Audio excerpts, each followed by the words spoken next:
कागज है जो साबित करता है कि तमाम ऑपोजिशन जो है वो एजेंट है।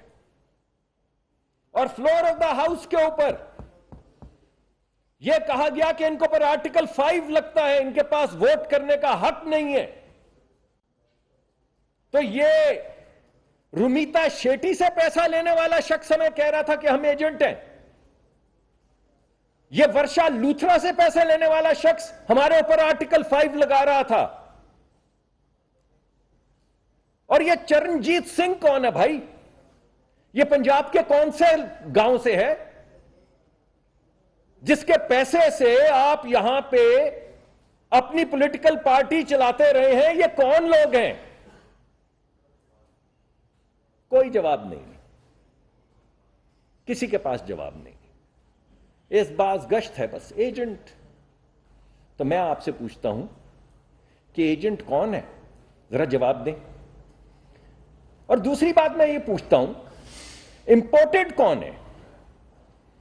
जो 350 फॉरेन कंपनियों से पाकिस्तान का कानून यह कहता है कि आप किसी फॉरेन कंपनी से, किसी बाहर के मुल्क से, किसी बाहर की सियासी जमात से पैसा नहीं ले सकते, कानून कहता है।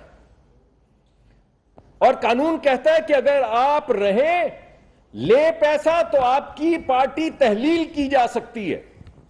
तो मैं आपसे पूछता हूं कि वो शख्स जिसने 350 कंपनियों से पैसे लिए, 350 फॉरेन कंपनियों से पैसे लिए,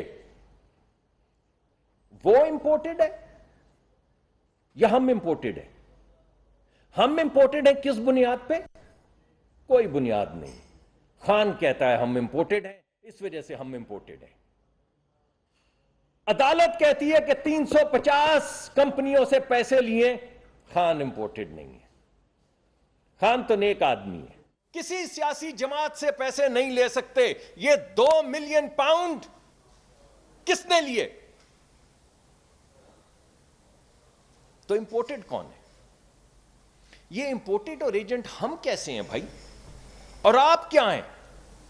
जरा बताइए। तो मैं आप लोगों से पूछता हूं कि 350 मिलियन, 350 कंपनियों से पैसा लेने वाला, फॉरेन कंपनियों से पैसा लेके ये मुल्क में सियासत करने वाला, वो नहीं है इंपोर्टेड। हम में इंपोर्टेड, जिनके पास टूटी चप्पलों वाले लोग हमारे आते हैं। आप आए हमारे जलसों में, शक्लें देखें उन लोगों की, गरीब लोगों की जो वहां पे आते हैं। हम इंपोर्टेड हैं। और ये चार्ल्स हेन्स वाले, रुमीता शेट्टी वाले, ये लोकल है, ये सारे इंडिजिनस हैं। तीसरी बात, चोर कौन है? और यह सबसे अहम बात है जो मैं आप आज सामने रखने लगा हूं सबूत के साथ। चोर कौन है? एक बात तो मैंने आपको कल परसों भी कह दी थी कि इस मौजूदा तारीख में 2 सबसे बड़े मुआशी स्कैंडल हुए हैं। एक $250 मिलियन का जो मलिक रियाज ने किया स्कैंडल, बहरिया ने, जो काबीना के हुक्म के मुताबिक, काबीना के साइंड पेपर के मुताबिक, इंग्लिस्तान में पाकिस्तानी रिप्रेजेंटेशन के मुताबिक, पाकिस्तान का एक एडवाइजर इंग्लिस्तान में कागजों पे जाके वहां की अदालतों में साइन करके आया है।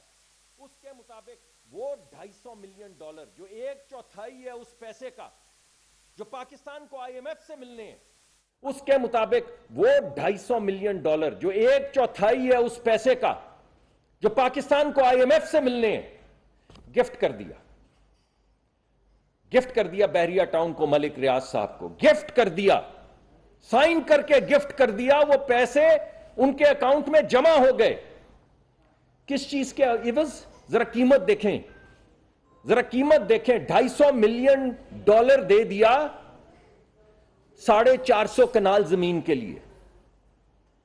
450 कनाल जमीन ली और $250 मिलियन दे दिया। खान साहब के नाम पे उनकी ज़ौजा और उनके नाम पे जमीन है, और $250 मिलियन दे दिया। तो चोर कौन है?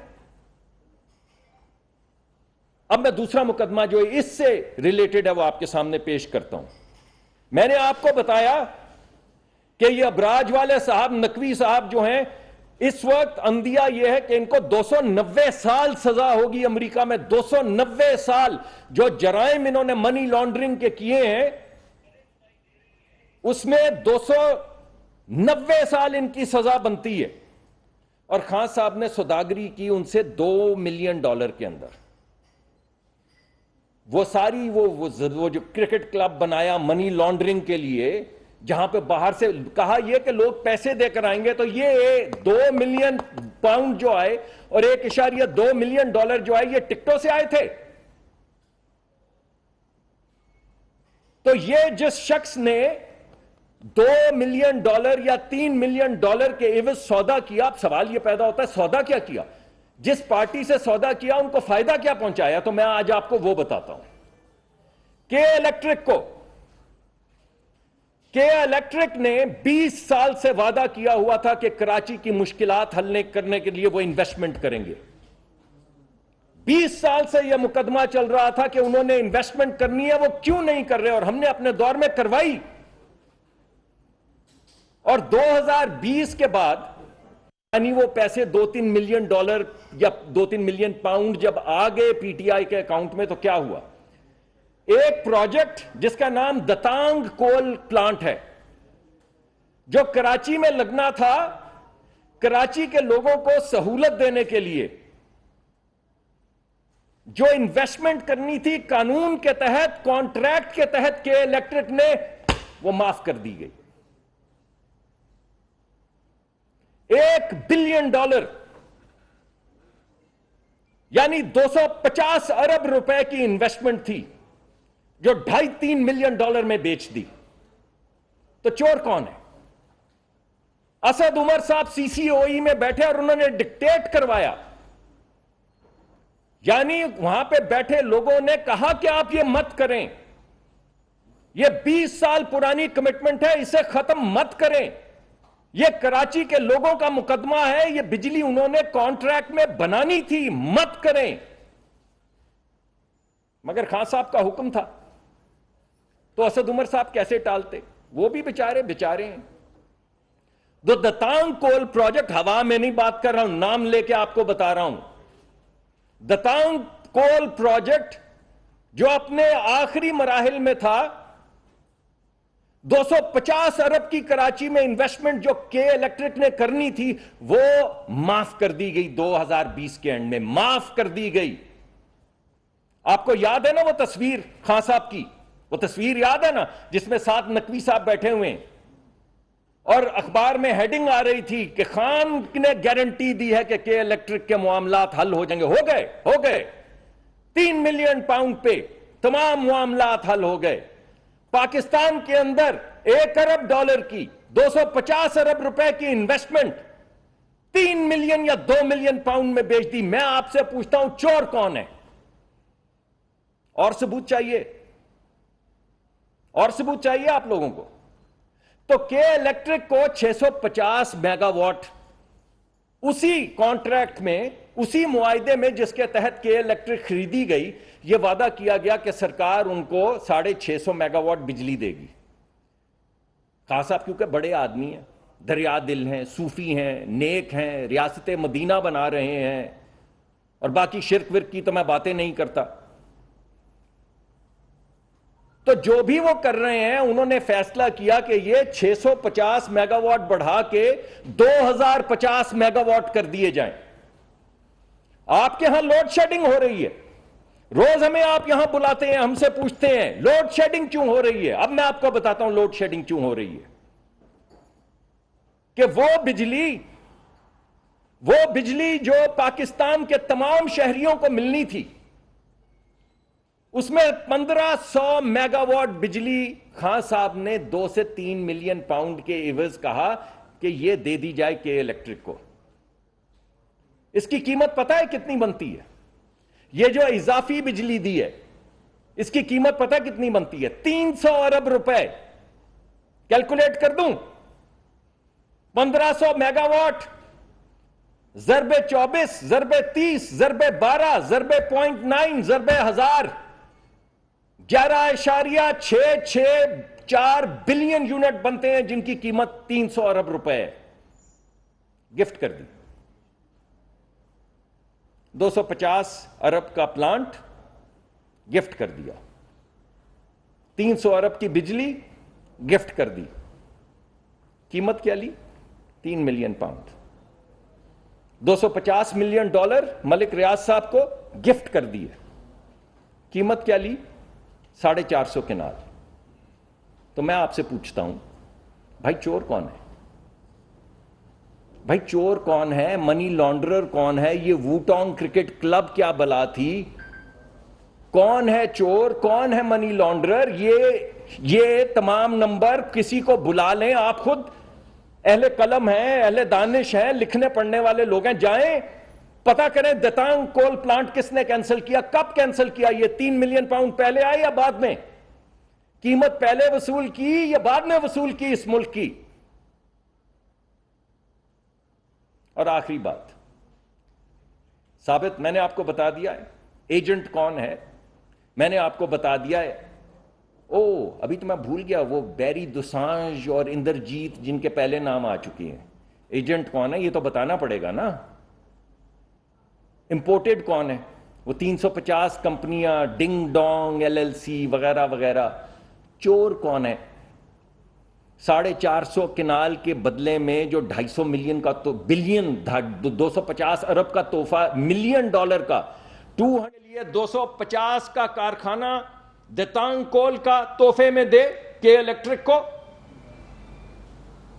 और 300 अरब की बिजली तोहफे में दे, 650 को बढ़ा के 2000 करे। और वो मुअज़्ज़िज़ीन शहर CCOE को हेड करते हैं। मुझे तो अच्छा नहीं लगता नाम लेने का, लेकिन वो इतने मुअज़्ज़िज़ हैं, इतने बड़े आदमी हैं। तो को पूछे असद उमर साहब से, भाई किसने कहा था आपको ये सब कुछ करने को? और 3 मिलियन पाउंड के लिए। And yet Brutus is an honourable man. क्या बात है भाई। तो आखिरी बात मैं आपके सामने ये रखता हूं कि सादिक और अमीन कौन है। एक शख्स 5 साल तक अंडर ओथ कागज अपनी पार्टी के साइन करता रहा, अंडर ओथ के में अंडर ओथ उन्होंने साइन किए कि जो मैं कागजात आपके सामने जमा करवा रहा हूं वो सच हैं और सच के अलावा कुछ नहीं है। तो आज इलेक्शन कमीशन ने वो सारे आपके सामने रख दिए कि 5 साल झूठे कागजात जमा करवाए अंडर ओथ। तकरीबन 16 अकाउंट जो हैं वो छुपाए अंडर ओथ। एक लिस्ट है 8 की, कुछ अननोन अकाउंट्स की लिस्ट है, उसको जोड़ लें तो कुछ 16 के करीब अकाउंट बनते हैं। 16 बैनुल अक़वामी अकाउंट छुपाए, वो अभी भी सादिक और अमीन है। 5 साल अंडर ओथ गलत चीजें लिख के साइन करके जमा करवाते रहे, फिर भी सादिक और अमीन है।